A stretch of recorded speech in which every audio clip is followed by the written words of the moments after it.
I want to end on a moment of optimism. And I also want to end on kind of like a cliffhanger, like this is going to be continued. Yes. So here's what I wanted to ask you to end today. Well, first of all, last thing I'm going to ask you is to plug everything. But before we get there, the last question I wanted to ask you as the guest today, I saw on Twitter that you're reading Rules for Radicals, which stem from a conversation. Yeah, we had that conversation on and off mic. On mic, it was sober. On mic, sober. Off mic, it was not sober. So I probably gave a better pitch for it off mic. On mic, I was probably like, on mic, I was probably like, this is a great book and it's very informative and it really lays it all. And I quoted it constantly in graduate school. And off mic, I was probably just like, some people in the department were scared of this, but I didn't give a shit. That was probably, I don't remember exactly. Great.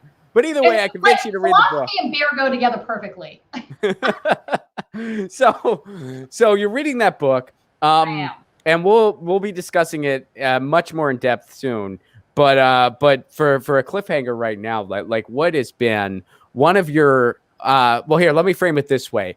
What's one lesson from that book that people really need right now, presently, right now? So I think the main way he divides up the population is really, really spot on, because he talks about three groups. He talks about the haves, the have-nots, and the have a little want mores. So if we look at terms of the way our society is set up, the haves, we're gonna look at those folks as the Placone. These are the 1%ers.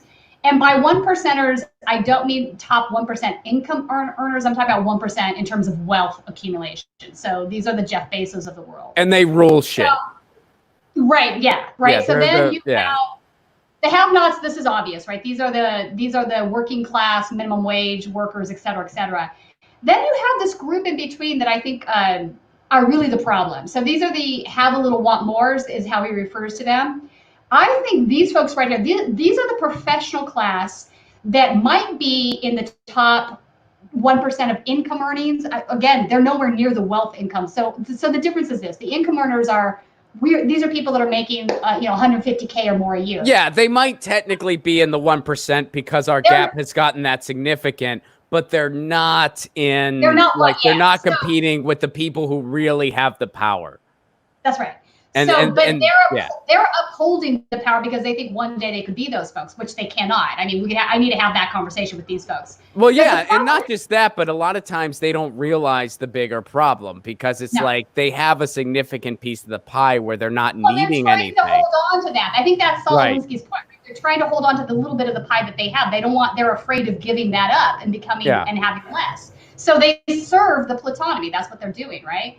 But I think it's interesting to point out, without those folks, the entire system collapses, because these are the folks that are selling everybody beneath them on this idea of egalitarianism and equality of opportunity, which does not exist. If you look at equality of opportunity in the country, it's really clear that that's disappeared. There's very little social mobility that's happening. So, but they have to sell that in order to keep the system functioning. They have to sell the underlings that, and they're only serving those above them that are really just extracting more of their wealth, and they're never going to be part of that system. Because here's the thing to understand: the Jeff Bezos, the Bill Gates, the Donald Trumps, these folks, they don't even have to work a day, and they're going to be the richest people in the world because their money sits in a bank and just earns more money. They might not even have any income. They might strictly be making money off of capital gains at that point, or carried interest, or a host of other things, right? So these are folks that are, they're not, there's such a difference between the 1% when you're talking about wealth accumulation, how much money they have, period, end of story, versus the income earners, right? But these guys right here, they need to wake the fuck up, because they are the ones that are upholding the system. Saul Alinsky is right on this. And I thought it was really interesting that he was talking about this in 1971. Right. This is a time right when you had the Powell memo, I think is a great starting point. If folks haven't read the Powell memo, you need to look that up and read it. This was a SCOTUS judge that had sent a leaked memo to the Chamber of Commerce about the left and workers' rights and socialism. And if they didn't do something about that, the country was going to become too egalitarian and they wouldn't be able to be rich assholes anymore, right? I'm kind of surmising this in a sort of tongue-in-cheek way. Works for me. Yeah. But at the end of the story, this period of time, that early 1970s, is really salient and prescient for these reasons. This is the birth. This is the start of everything that we're seeing coming to fruition today, right? Because shortly after, neoliberalism got on steroids. That's right. I mean, shortly after, and it even goes back to Carter. I mean, it got accelerated a lot with Reagan, but Carter played a role too. He did some things that weren't so great. They all did little by little. This lesser evil incrementalism that everybody wants to say is so great is not great. Get some purity. I'm not insulted if you tell me I'm a purist at all, because look, you're playing your incremental game is what has brought us to our knees. It's what's brought us to this point today.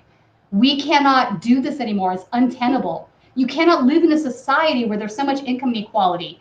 You want to sleep, and wait, Saul Alinsky makes this point too, and he's right. If you want to sleep safe and secure at night, you don't want to have to worry about your neighbor stealing from you because they don't have anything, then do something about it.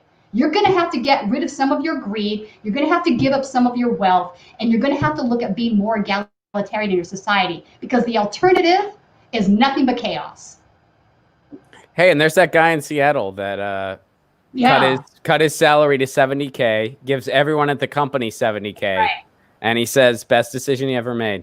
That's right. He's like, I don't miss all the dinners with rich people, and I still have plenty.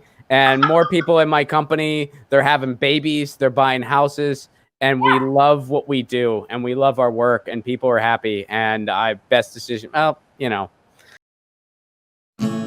your news on with Ron. Don't you want to know what's going on? We're getting our news on today. Get your news on with Ron. Don't you want to know what's going on? We're getting our news on today. You can tweet me an article at Ron Placone. We'll go through it together and make it our own. Get your